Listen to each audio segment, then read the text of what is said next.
Olá, galera do YouTube, seja muito bem-vindo ao meu canal no YouTube. Esse é o segundo vídeo que eu estou gravando sobre essas aulas de geografia.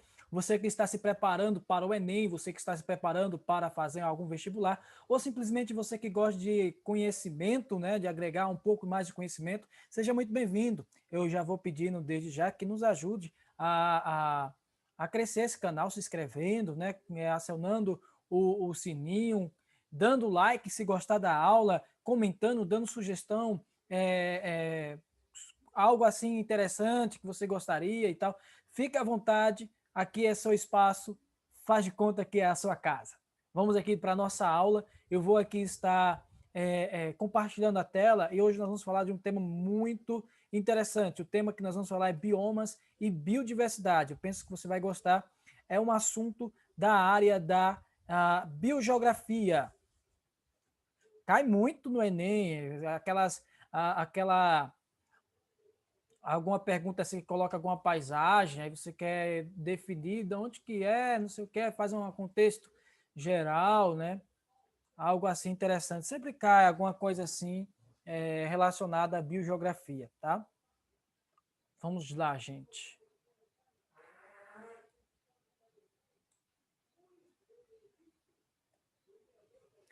A formação vegetal são associações específicas de vegetações que se desenvolvem de acordo com o tipo do clima, relevo, solo do local e que se situam. Então, como você pode ver aí, a formação vegetal ela depende, a natureza ela é toda dinâmica. Tem a questão do solo, se ele é um latossolo ou não, se é profundo ou não, se esse solo é arenoso, se ele é argiloso, se ele tem maior proporção nessa situação, nessas condições. É muito interessante em relação a isso, né? A questão do clima tem ligação direta também com o solo e também com a vegetação. Tudo estão, todas essas coisas estão interligadas. Atenção aqui comigo, eu vou colocar a seta aqui, coloca a seta aqui no, deixa eu ver se eu consigo achar aqui para você.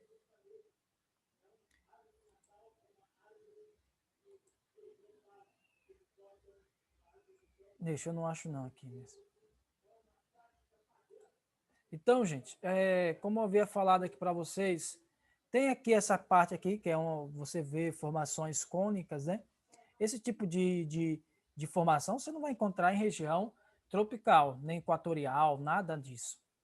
Porque essa fisionomia aqui, ela está adaptada a climas de extremo frio, tá? Está adaptada às regiões com clima temperado, tá? Na região polar você não vai encontrar vegetação desse jeito, tá? Que já é chegando próximo à região polar, certo? Essa região aqui é a região das florestas cônicas. Você vai encontrar na Europa, em parte do Canadá também, beleza?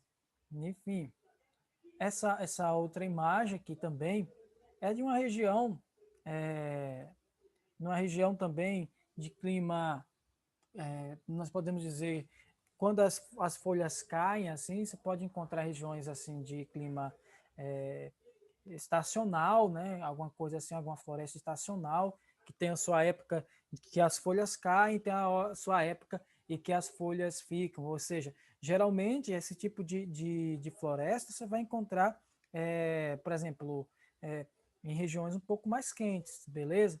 Aqui você vai encontrar o deserto também é um ecossistema em equilíbrio, tá? Não há problema, há vida aqui também nessa para quem não pensa que deserto não tem vegetação, tem, só que são escassas, né? Você vai encontrar, assista aqueles seriados, você vai encontrar lá. Aqui você vai ver a savana, que entra a questão das árvores, é uma floresta, certo? Uma mata de porte médio, tá? Você pode encontrar algumas coisas isoladas de porte alto, tá? E onde você vai encontrar isso. e também uma floresta estacional, a savana. Vamos agora para o próximo ponto. De acordo com a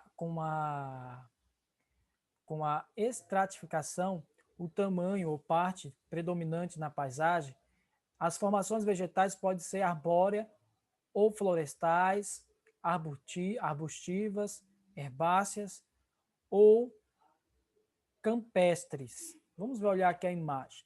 A imagem está um pouco turva, mas eu acho que dá para dar uma ideia aqui, de acordo com o que eu vou explicar para você. De acordo com a estratificação, é o tamanho ou porte. Por exemplo, uma floresta de porte alto, ela nunca vai estar em uma região polar, nem tampouco em uma região semiárida, tá? Você não vai encontrar esse tipo de floresta em uma região dessa, certo? Você vai encontrar aqui é uma região típica de regiões equatoriais, né?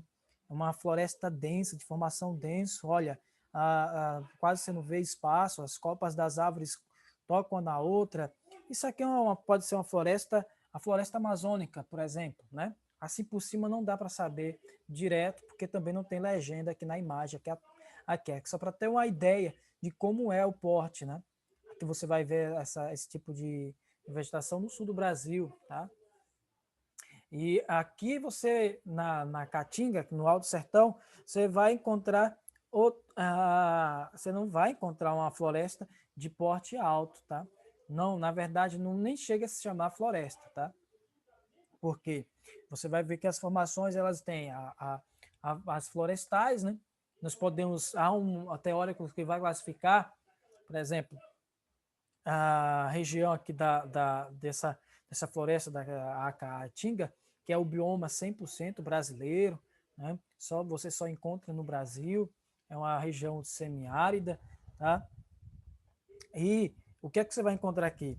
Nessa região aqui, nós podemos dizer que são formações arbustivas, né? Arbutres, você vai encontrar aí muitas coisas assim.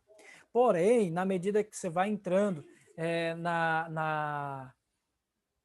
indo em direção à Mata Atlântica, você vai entrar numa região chamada Agreste. Nessa região do Agreste já começa a mudar um pouco a fisionomia, né?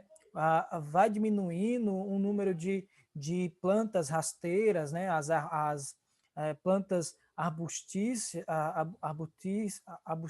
perdão, e herbáceas, né?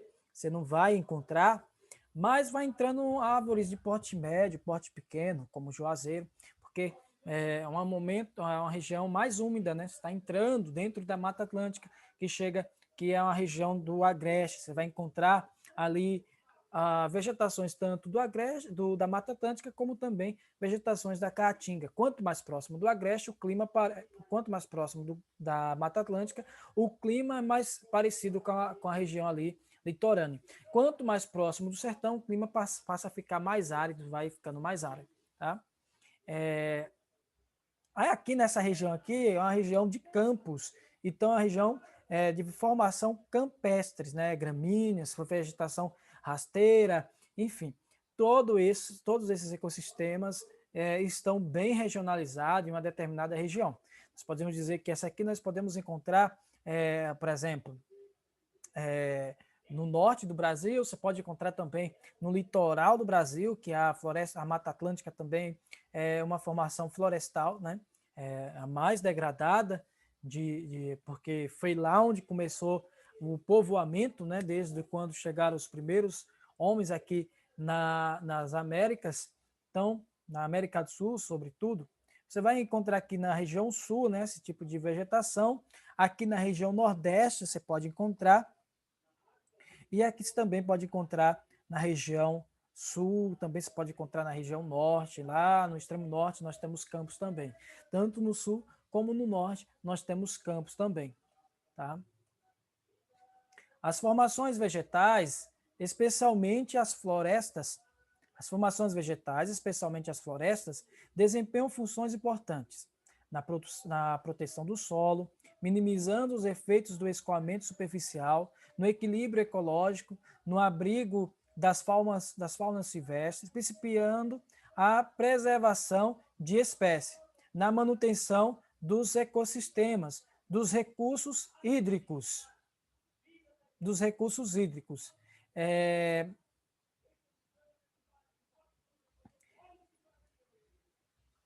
E aí a gente vê aqui essa situação aqui, né? Você vai encontrar aqui as formações vegetais. Vamos olhar aqui essa imagem. Formações vegetais de florestas, está vendo aí, né? Não somente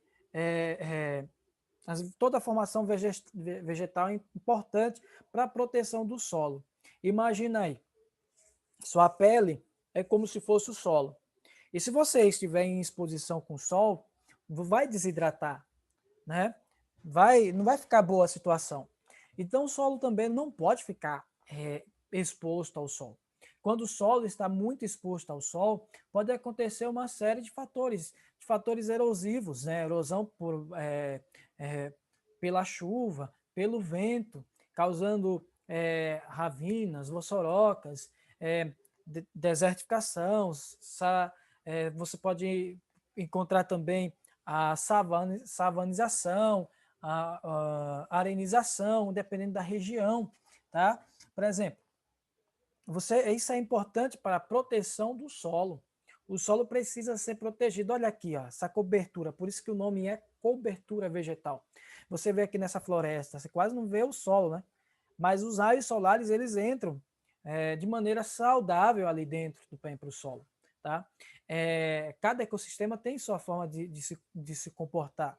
E o que vem causando mais problemas em questão do desmatamento? Nós vamos ver a construção civil, tá? Nós vamos ver também a agricultura, tá? A pecuária, tá? Enfim, extração de atividades extrativistas, né, também. Todas essas são importantes para a economia, porém precisa ser feita com mais responsabilidade, entende? Olha só, quando você desmata a região da floresta amazônica, com o passar do tempo vai acontecer um efeito chamado de savanização. A floresta vai perder algumas características e vai ficar parecido com a savana. E você vem para cá, na região Nordeste, você tem o desmatamento da caatinga, o que é que vai acontecer? Desertificação, vai perder algumas características e vai ficar parecendo com os desertos também, né? Na região sul, você vai até a arenização. A arenização vai ficar também dessa maneira, tá? Olha só, gente. Importante demais florestar, reflorestar, existe uma porções de leis para a questão de você deixar a área de preservação permanente, as APPs, por questão nossa, tá? A questão também de minimiza a questão dos efeitos de escoação. Por exemplo, há uma lei aí, e você sabe que em muitos lugares acontece isso, que é a questão do desmatamento das margens dos rios, da mata ciliar. E o que acontece quando há desmatamento dessa região? Pode acontecer uma erosão chamada assoreamento, onde o rio vai perdendo a sua profundidade, vai perdendo características. Tem regiões que formam ilhotas, ilhas pequenas no meio. Por quê? Também a questão da água ali, ela não permanece com tanta qualidade, também não há um fluxo tão grande. Então é importante, dependendo da região, que tenha um raio de mais ou menos 15 a 30 metros sem mexer, de 15 a 30 metros sem mexer na vegetação e próxima, dependendo da região. Então é importante demais você fazer isso. Quando nós fazemos isso, há uma troca de favores. Nós estamos fazendo bem para o ambiente e esse ambiente vai fazer bem para nós. Já pensou? Os rios secarem, não haver mais não haver mais fertilidade nos solos. Já pensou? Então, quando você pensa nessa situação, a gente tem que ter algumas formas mais responsáveis de lidar com isso. Então, a vegetação é fundamental para a questão do escoamento. Tá? Se você tem uma encosta ali, naquela encosta foi tirada uma certa porcentagem da, da vegetação, o que é que pode acontecer? Pode acontecer deslizamento, desmoronamento, porque de uma certa forma a vegetação protege. Por isso que chama cobertura, né? Uma cobertura vegetal, tá? Cobertura vegetal, que é muito importante para o ecossistema, manutenção da vida, a questão dos abrigos ecológicos, o equilíbrio ecológico. Você vai ver aí as queimadas. Quantos animais silvestres vão parar nos lares, nas cidades? Por quê? As queimadas naturais, tá? Que acontece, e também o desmatamento, outras situações que podem acontecer, vai fazer com que esses animais eles entrem num grau tanto de estresse na busca pela sobrevivência, porque o ser vivo, todo ser vivo, ele procura ter esse instinto natural de busca por sobrevivência. Não é só o ser humano, qualquer outro animal ele vai buscar viver por sobrevivência, tá? Vamos lá para o próximo ponto. Tranquilo, beleza? Por bioma, entende-se o conjunto de vida vegetal e animal definida pelo agrupamento de tipos de vegetação contíguas e identificáveis em escala regional, como condições geoclimáticas similares e históricas, compartilhada de mudanças, resultando em uma diversidade biológica do próprio IBGE. Você vê isso, essa é uma fonte do IBGE, o IBGE tem esse conceito de bioma, que é a junção de vida vegetal e vida animal, eles vivem tudo dentro desse ecossistema, definido pelo agrupamento de tipos de vegetações contíguos e identificados em escala regional. Por exemplo, cada vegetação tem a sua região, porque os climas eles vão mudando ao passar, né? Só que é o seguinte, não existe limite bem definido para a vegetação. Para uma divisa de um estado para o outro, há um limite. Para uma fronteira de um país para o outro, há um limite, tá? Limites bem delimitados, mas para a vegetação não tem. E agora, o que acontece? E é aí que vem as zonas de transições. Você, para sair da Caatinga e ir para a Mata Atlântica, você não vai entrar de vez na Mata Atlântica. Nem quem sai da Mata Atlântica vai entrar de vez na Caatinga. Vai passar por uma zona de transição. Essa zona de transição chama-se agreste. Bem assim também você pode encontrar em outras regiões. As zonas de transições, onde vai ter o encontro dessas duas vegetações e algumas misturas. E porque não há uma mudança, né? Para sair do Cerrado ou da Caatinga para entrar na floresta amazônica, também tem as matas de cocais, etc., que é uma zona de transição. Tá? A zona de transição é um tipo de barreiras, assim, barreiras de limites, mas esses limites não são delimitados, bem delimitados, porque existe justamente essas zonas em todos os espaços. Para sair de um bioma para outro, acontece isso. Tá? E em escala regional, né? Escala regional. O bioma ele não pode encontrar ali, por exemplo, você está numa região que é toda de mata Atlântica, mas de repente você encontra uma área ali que você vê alguns cactos, então, tem uma caatinga ali próximo, não é assim. Ali pode ser uma ilha de calor que fez com que aconteceu aquilo. O bioma, para ser dado como bioma, tem uma extensão, né? Uma extensão regional grande, tá? Uma região considerável. Não é uma pequena porção daquilo, porque também pode ser até plantado e aquela espécie adaptou ali, tá? Também tem a questão geoclimáticas, como já falei no início, o clima vai definir. Pela vegetação, você já define que tipo de clima tem ali. Se você vê uma região com árvores espinhosas e tal, ali é uma região mais árida. Se você vê uma região com árvores altas e frondosas, é uma região mais úmida. Se você vê uma região que só tem gramíneas e tal, ali é uma região que pode até chover, mas o tipo de solo ou o tipo a altitude também que está ali também, você sabe que é o seguinte, Quanto mais alto, o ar se torna mais rarefeito, também tem a questão das vegetações diminuir. Por exemplo, você chega a um raio de, por exemplo, um raio de 2.000 metros de altitude. Você acha que vai encontrar em 2.200 florestas de grande porte nessa altitude? Não, não se encontra. Até porque chove menos e é assim que acontece. Tá? Aqui eu vou mostrar um mapa ao lado de biodiversidade. O que é que eu vou explicar aqui para você? Aqui nessa região aqui, que eu estou colocando a seta, essa região aqui para você ter uma ideia geral, né, você tem que ter uma ideia geral das zonas climáticas, uma imagem espacial da zona climática na sua cabeça, tá? De repente, você tem alguma questão envolvendo esse mapa de zonas climáticas no Enem ou no vestibular e você passar batido. Então aqui, olha, essa aqui com mais amarelinho é onde está a Antártida. A Antártida, zona sul polar. Aqui, zona temperada, que é onde está mais ou menos a Argentina, tá? Aqui onde está o Brasil, essa região aqui é a região tropical, né? Por causa da linha do Equador, próxima à linha do Equador. Zona aqui próxima do México, ali onde está onde está o México acima, né? Na verdade, aqui onde está os Estados Unidos e parte do Canadá, zona temperada norte.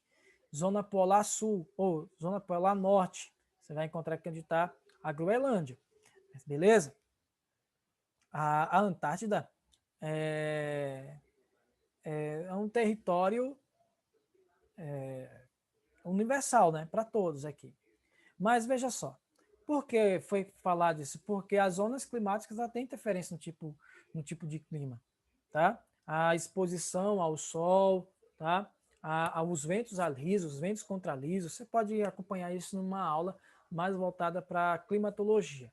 Só que só quero que você entenda a distribuição. Aqui nessa zona tropical você está vendo o verde mais escuro, porque são florestas mais densas, né? Tá? Ah, professor, mas aqui tem o Cerrado no Brasil e tem a Caatinga. Aqui são em modos gerais. Se você for ver os vários tipos de climas, tá? Tem alguns fatores estáticos e fatores não estáticos que condicionam o clima. Isso também você pode ver em outro tipo de aula. Tá? Aqui só, para o momento, é só entender a distribuição vegetal no planeta. Tá? Se o mapa tivesse maior aqui, aí você ia entender melhor. Mas eu só quero que entenda isso.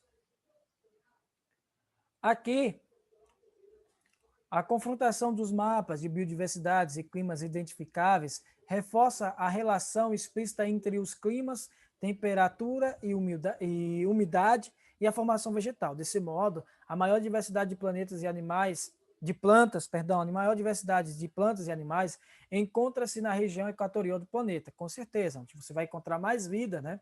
Aqui nesse mapa, se ele tivesse maior, você ia entender aqui como é a distribuição de chuva em cada região. Perceba que é bem definido.